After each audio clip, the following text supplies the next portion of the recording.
Hoje, no nosso quadro, Alessandro Souza, que é responsável pela empresa Delta Turismo. Prazer em tê-lo conosco novamente. Prazer todo meu, Ari. Na verdade, eu fui entusiasta da aviação. Desde pequeno, isso já estava dentro de mim, basicamente. Eu ainda fiz o curso de licenciatura em Química pela Universidade Estadual da Paraíba, mas eu sentia que não era aquilo que eu gostaria de ter. Trabalhei no comércio, fiz contatos na época com a Varig, em Porto Alegre, para a escola de aviação. Tive propostas para curso de copiloto, mas as condições financeiras naquela época não permitiam. E aí, voltei a trabalhar no comércio, até que me surgiu a oportunidade de abrir a agência de viagens, no caso a Delta Tour, que na época era Delta Brasil Turismo. E essa história ela tem já 27 anos. Eu diria que isso já nasceu dentro de mim. As pessoas que trabalham na aviação, muitas vezes, elas têm uma vocação para o setor. Ela tem uma vocação para aquilo que vai fazer. Eu entendo que essa era a minha área. E assim, eu gosto da aviação comercial em si. Trabalhar ligado à aviação comercial e posteriormente trabalhar ligado também à área do turismo, isso me encantou de uma forma que eu faço até os dias de hoje. Todos sempre está antenado com aquilo que vai acontecer com o mercado, o que está acontecendo. A aviação, ela sempre projeta o futuro. Hoje você apenas trabalha, tanto o turismo como a aviação, hoje você trabalha, você opera, mas sempre o que está sendo feito hoje é visando meses posteriores. A primeira viagem de avião, no meu caso, foi em 1995, um voo Campina Grande, São Paulo. Na época, a Varig tinha saído de Campina Grande e tinha entrado a Rio Sul Nordeste, que eram subsidiárias do grupo Varig, para fazer a aviação regional aqui. Então esse foi meu primeiro voo. Campina Grande, Congonhas. E com escalas em Recife e Petrolina, não esqueço do voo. Ainda tenho registrados. Os dois. Quando você trabalha dentro de um aeroporto, você tem uma ideia parcial do que é a aviação. Quando você entra dentro da aeronave, você vê, pelo menos para mim, né, o dia a dia de uma tripulação, como é o movimento, o trabalho da equipe que atende o voo na parte restrita, como a gente chama, que é a área de pátrio. Essa parte aí ela me encanta também, porque é tudo muito bem sincronizado. Qualquer falha você vê que muitas vezes gera um transtorno na viagem de alguém. Então um trabalho bem ornamentado ali, que precisa dar atenção, dedicação, esforço de muita gente, para colocar voo no horário, malha no horário, trilho da aeronave, muita coisa me encanta bastante. Já passou pela cabeça, hoje não mais como antes, mas já me passou pela cabeça ainda tentar. Mas eu acredito que o curso de aviação, para mim, basicamente na idade que eu já estou, já não é tão vantajoso mais para entrar no mercado de trabalho. Eu era gerente de lojas da rede de eletrodomésticos, aqui em Campina Grande. Eu atuei em Feira de Santana, na mesma rede, fui transferido de volta para Campina Grande devido à desvalorização do real, a primeira desvalorização do real na década de 90. Então, no momento em que fui transferido para Campina Grande, eram lojas em Pernambuco, Bahia e Paraíba.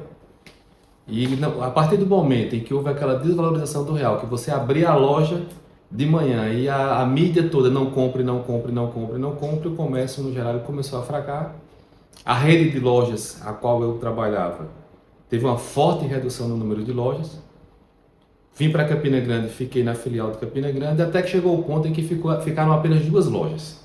Uma em Campina Grande e uma em Petrolina, onde era a matriz. E ele não conseguiu suportar a loja. E o proprietário da loja à época, ele veio efetuar a minha demissão. E ele dizia assim: vou te indicar algo que você vai gostar. Eu disse: pode falar. Ele disse: eu quero que você entre no setor de turismo.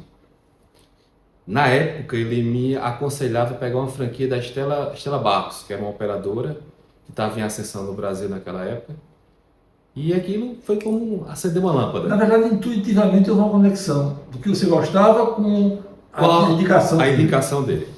Então essa proposta que foi feita para mim, aquilo ali acendeu uma luz e rapidinho eu fui atrás das coisas que precisavam para abrir a agência de turismo, como ir atrás da PBTU, escolher nome, abrir empresa. A gente foi dando os passos que eram necessários para que isso pudesse acontecer. E não demorou muito. Eu diria que no mesmo ano, no mês de outubro de 1998, nascia a Delta Brasil Turismo, aqui em Campina Grande. A nossa primeira loja ficou ali na Rua Afonso Campos, 126.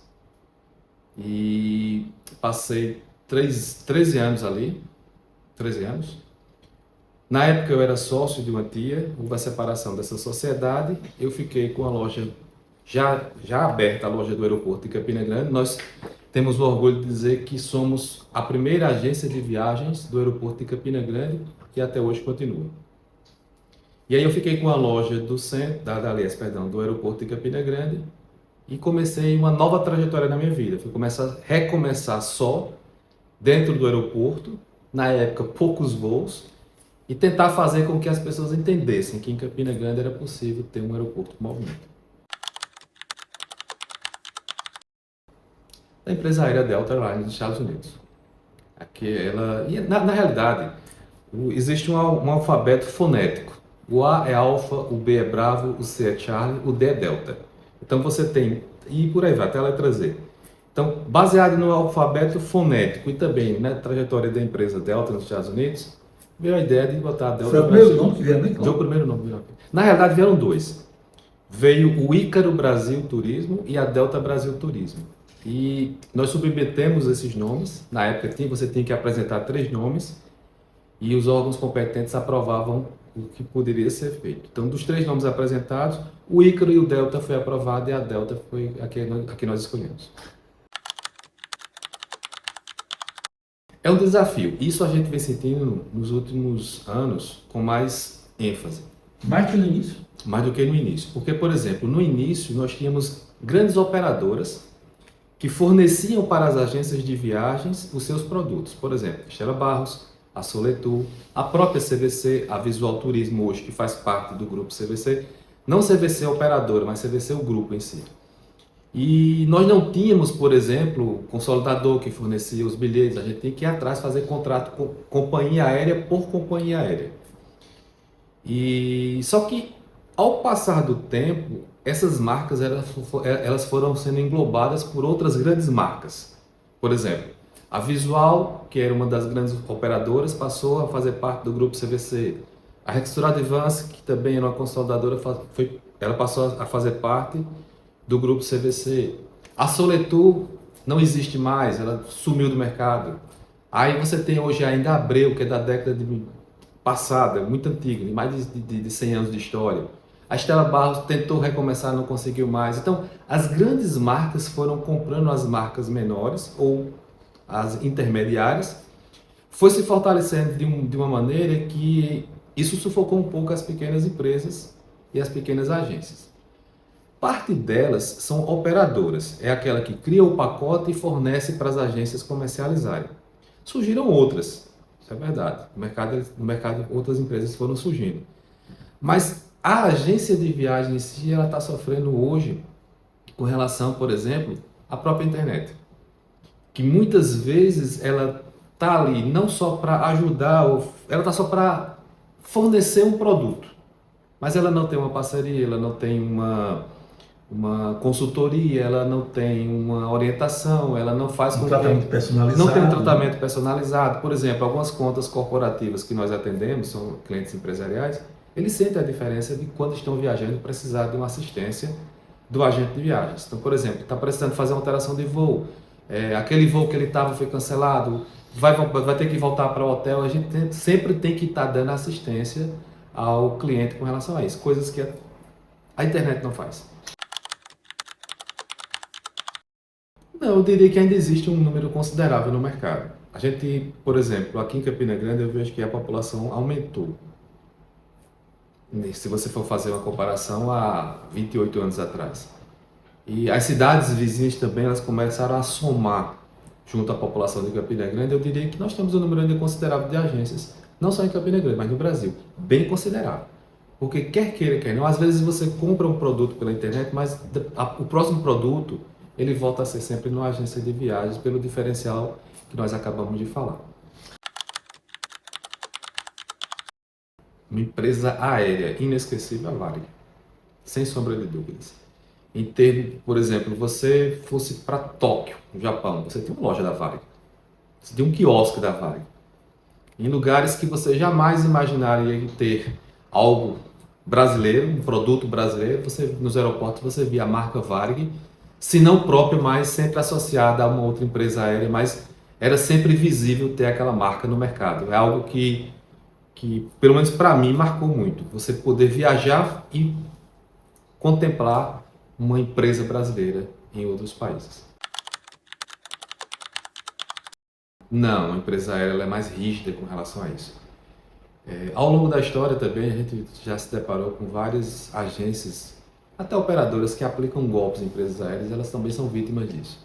Então, por exemplo, existe uma burocracia, uma certa rigidez em cima das agências quando você vai fechar um contrato com empresa aérea, questões de faturamento. Você conseguir uma linha de crédito junto à companhia aérea, ela leva tempo, hoje principalmente. Então elas sempre estão se resguardando para evitar problemas financeiros que a gente costuma ver. Ó. Até bem pouco tempo teve uma empresa que estava em sites, em jornais, em mídias de aeroportos, aplicando golpe aí, que tem valores estrondosos e eu fico pasmo ainda como é que estão com o site no ar. Mas as empresas aéreas elas são bem mais rígidas, bem mais rígidas. Rapaz, foram tantos. Essa foi de gaveta. Eu já tive pessoas que, em momentos difíceis da vida, momentos de perca de ente querido, aquela pessoa que está viajando não por um lazer, não com uma viagem programada, mas está viajando ou para buscar alguém que morreu ou para ir ao velório de alguém. Eu diria que tanto um passageiro como uma passageira, essa viagem, até hoje ela marca. É aquele passageiro que você atende, que você sabe que ele está ali não por prazer, mas por uma necessidade. Independente da viagem que ele, aliás, do dia, da época que ele vai viajar, você sente uma certa emoção.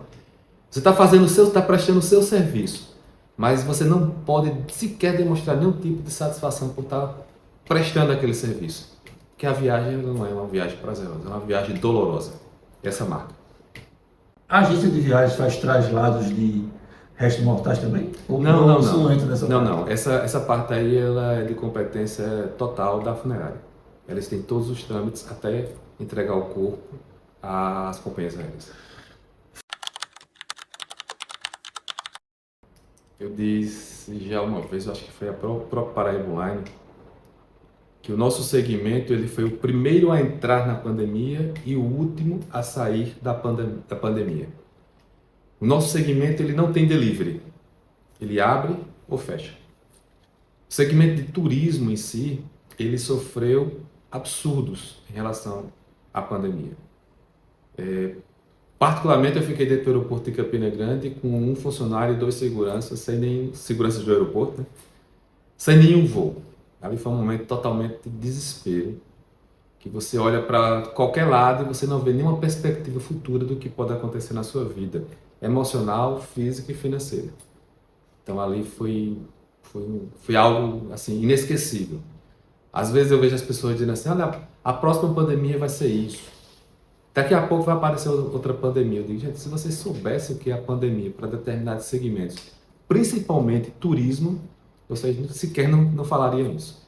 Eu tive a oportunidade de 2020, quando começou a flexibilizar mais as coisas, no mês de outubro, no famoso feriado de outubro, de ir a Natal e ficar o feriado de outubro no hotel. Aí não era nem só pelo período, era necessidade mesmo, porque eu já não aguentava mais. E quando você começa a conversar com as pessoas do ramo de hotelaria que passam 4 meses num hotel fechado, sem saber se vai demitir funcionários ou ficar com aqueles funcionários, sem poder fazer manutenção do hotel, sem poder fazer as devidas manutenções essenciais para o próprio empreendimento dele, a nossa cabeça gira de uma forma absurda. A gente não sabe, às vezes, que tipo de sentimento está passando naquele momento. Porque você é desesperador. Eu diria que para o setor de turismo, a pandemia foi totalmente desesperador. É tanto que hoje, ainda hoje, muitas empresas do segmento, por exemplo, companhias aéreas, estão sentindo crises ainda em decorrência da pandemia. Polônia. Eu acho que aliás, eu diria que a Polônia em si é um destino que eu gostaria de conhecer. Totalmente diferente do que a gente tem por aqui. Isso quando eu falo fora do Brasil. Aí eu não falo só questão de cidade, tá? Eu estou falando a Polônia em si. Tem 2 ou 3 cidades lá que me interessam. E dentro do Brasil, eu diria que... Eu vou escolher 2 destinos dentro do Brasil. O primeiro é o centro financeiro do nosso país, São Paulo. Uma cidade que não dorme. Estados Unidos Paulista, Faria Lima. Assim, eu conheço. Mas é um destino que a cada viagem que você faz, você se encanta pelo movimento da cidade. É uma cidade que não dorme, uma cidade que não para, é uma cidade que movimenta a economia do nosso país. E é uma cidade ainda não que eu gostaria de ir, né? Uma cidade que eu gostaria de ir dentro do Brasil. Goiânia, Goiás. Ainda não conheço.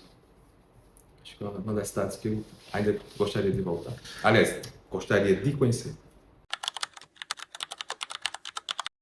Alguns clientes ele vem já com ideia.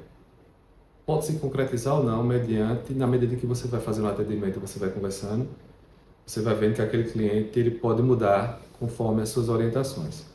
Agora, boa parte da clientela ele quer fazer uma viagem, mas ele não tem ideia para onde. Você tem que primeiro saber mais ou menos o que ele gostaria de conhecer. Que tipo de viagem ele gostaria de fazer. E aí é que entra o agente de viagem para poder orientar. Ó.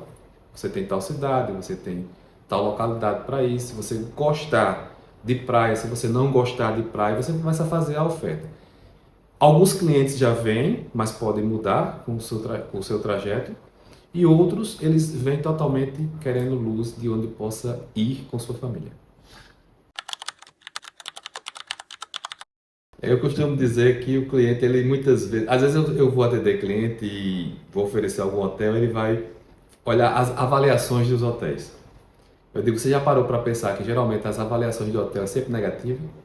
É difícil um cara que é muito bem atendido fazer elogios, um cara que eu falo, um passageiro, fazer elogios referente a um bom serviço prestado. Às vezes a gente vai atrás. E aí, como foi a viagem? O hotel foi bom? Me deu um feedback e tal. Ele dá, às vezes até de forma tímida, mas dá. Mas geralmente o cliente ele volta mais para quando é para reclamar do que para elogiar algo que foi do serviço que foi prestado para ele. Não é raro. A tripulação eles são treinados para serem cordiais, mas assim, pessoalmente eles podem ter bons relacionamentos. Mas quando eles estão ali vestidos, prontos para trabalhar, prontos para assumir o voo, estão de stand-by, como a gente chama, eles mantêm uma linha que não dá para não misturar. Só se for uma pessoa já conhecida nossa, já de mais próxima, aí pode até haver um diálogo, mas fora isso, não. Bom, na primeira etapa, quando a gente estava dentro do aeroporto, ainda quando eu era administrado pela Infraero, eu não imaginava que o aeroporto pudesse ficar mais ou menos como está hoje. A gente via uma certa limitação com relação a questões de modernização, ampliação do número de voos, mudança ali do pátio para aviação comercial, dedicar um pátio à aviação geral, que são os aviões menores, jatos executivos. A partir do momento em que se concretizou a privatização, ou cedeu a iniciativa privada por 30 anos, você já começa a dizer assim, algo de bom vai acontecer. Eu acredito que alguém vai pegar um aeroporto para fechar esse aeroporto. Quem entra num segmento desse, investindo uma boa quantia em dinheiro, ele vai querer ter retorno desse produto que está adquirindo. E foi o que aconteceu em Campina Grande. Nós tivemos uma reforma considerável em relação ao que era. Outros aeroportos tiveram verdadeiras mudanças bem mais significativas por ter um terminal extremamente inferior. Mas se você olhar para o aeroporto, você que é de Campina Grande, é curioso pra caramba com relação o que acontece na cidade. Se você parar para analisar o nosso terminal hoje com o que a gente tinha antigamente, é uma mudança incrível. Climatização, modernização, procurar mais conforto para o usuário que está prestigiando o aeroporto, tanto como entrada como saída da cidade. Questões de seguranças aéreas. Hoje o aeroporto de Campina Grande está praticamente certificado dentro dos padrões internacionais de segurança. Isso é muito importante para a gente. É importante para a cidade. Dá credibilidade à cidade. Tanto que as companhias aéreas, a partir do momento em começar a operar em Campina Grande com o aeroporto já moderno, já passando por essas melhorias, elas começam a chegar à cidade de uma forma diferente. Você vai começando a se enquadrar dentro dos padrões de segurança aérea.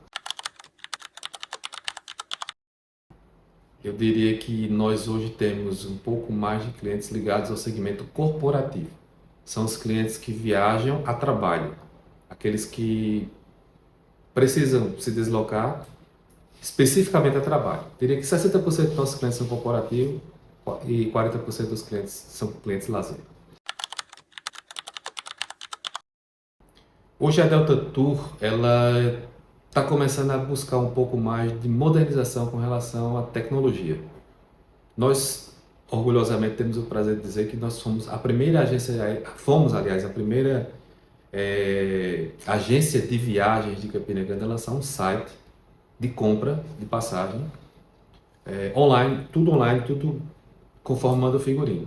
Infelizmente, nós tivemos que desativar a parte de compra. Hoje o cliente ele entra no nosso site, ele faz a pesquisa e a reserva, porque o número de golpes na internet é absurdo. Infelizmente, você precisa ter uma máquina gigante para controlar os golpes de cartão de crédito, cartão clonado, cartão roubado. É uma coisa absurda no nosso país. Então, hoje o nosso site ele funciona para pesquisa e a reserva do bilhete aéreo. A emissão quem faz somos nós na loja. A gente vai procurar, ou vai tentar colocar agora a partir de 2025, tentar colocar a parte de hotelaria no nosso site. Porque assim, o investimento em site ele é um investimento muito alto. Você você precisa de uma plataforma segura que faça com que o cliente monte o seu pacote, ou seja, ele possa comprar o aéreo hotel ou reservar o aéreo hotel, e eu preciso de um bom fornecedor. Eu já tenho os fornecedores e a gente vai começar a tentar migrar isso agora para dentro do site durante esse ano de 2025.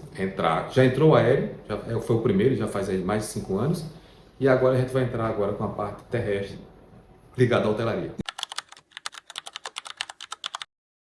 Hoje, ligado ao segmento corporativo, muitos viajam já com tudo pronto, mas o segmento aéreo ainda predomina. Excelente. A expectativa é a maior possível, porque é um produto que Campina Grande precisa faz muito tempo. Eu diria que Campina Grande já perdeu muitos eventos por falta de espaço. A gente já conversou a respeito disso. Nós perdemos muitos eventos em Campina Grande. Nós perdemos eventos que já existiam e nós perdemos eventos que poderiam existir em Campina Grande por falta de um lugar adequado para a realização desses eventos. O Centro de Convenções de Campina Grande, ao meu ver, ele vai ser um diferencial na cidade para o setor de eventos. Nós vamos poder ter um espaço para feiras e congressos. Com isso, ganha a rede hoteleira, restaurantes, serviços como um todo. Aquele movimento que Campina Grande não estava tendo em determinadas épocas do ano, pode voltar a acontecer. Um período em que a rede hoteleira, o segmento de turismo como um todo, ele estaria dentro de uma baixa estação, dependendo do que for criado através do centro de convenções, em termos de evento, vai fortalecer a cidade como um todo. Isso é muito bom. E repito, vai ser um diferencial para Campina Grande, o centro de convenções. É um desafio diário. Empreender no Brasil é um desafio diário. Primeiro, a burocracia. Segundo, a carga tributária. Terceiro, o nosso país ele tem uma visão totalmente distorcida quando ele olha para o segmento empreendedor. Para muitos, o empreendedor é aquela pessoa que massacra, aquela pessoa que humilha, aquela pessoa que atrapalha a vida das pessoas, quando na realidade o empreendedor ele gera emprego, ele gera movimento financeiro na cidade, ele gera tributos para o Estado poder trabalhar e poder dizer que alguém tem. O Estado ele não tem dinheiro, se não for o segmento produtivo ele não vai crescer nunca. É complicado empreender no Brasil, é um desafio diário. A gente sempre se depara com muitas coisas que às vezes você diz assim, cara, dá vontade de desistir. Mas aí que tem, você tem aquilo que você carrega dentro de você durante muito tempo, você tem uma história e você não quer jogar isso fora, então você insiste, persiste, até um dia você poder dizer assim, valeu a pena tudo que eu fiz. Gastar mais do que ganha. Jamais. Se ele não tiver uma reserva e gastar mais do que ganha, ele pode ficar no meio do caminho.